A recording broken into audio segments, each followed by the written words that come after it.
this all really started when a very strange prophet walked in and introduced himself to you.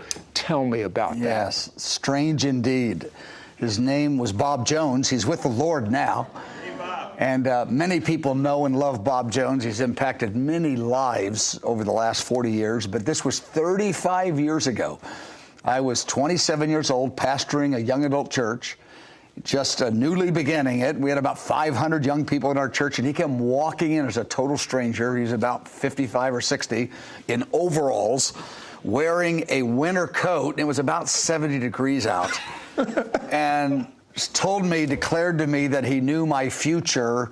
The Lord had given him many visions and dreams. I didn't believe anything he said. I just thought, this man is so strange.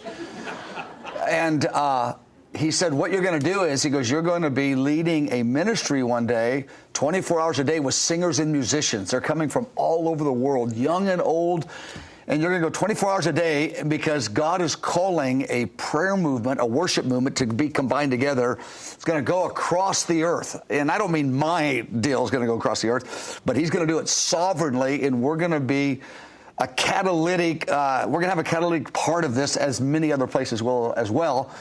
And I said, 24 hours of singers and musicians, like, why would we do this?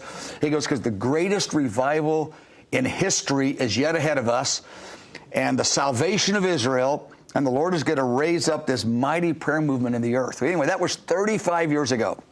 He told me that day a bunch of things, but he saw smartphones 35 years ago, smartphones. He said, you're going to be moving from your part of town. We lived in our church was in the affluent part of town. You're going to move to the blue-collar part of town. This is in Kansas City. Yeah, in Kansas City, where Harry S. Truman lived. Not that that was the oddest, most random thing I heard. He said, because Harry S. Truman was the man God used to cause Israel to become a nation in 1948.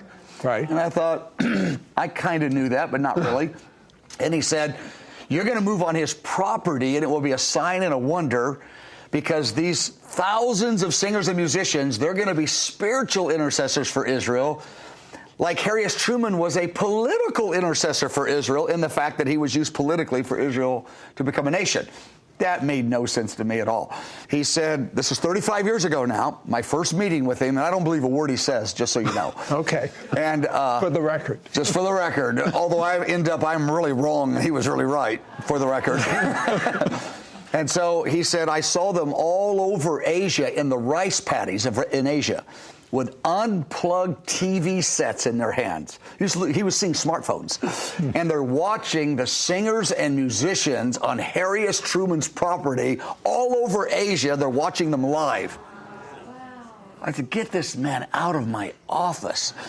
And so then he asked me, he goes, are you a singer and musician? I said, no, I'm not.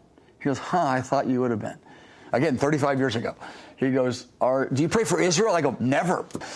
He goes, number 3, he goes, are you connected to Asia? Because you're really going to be connected. I go, no.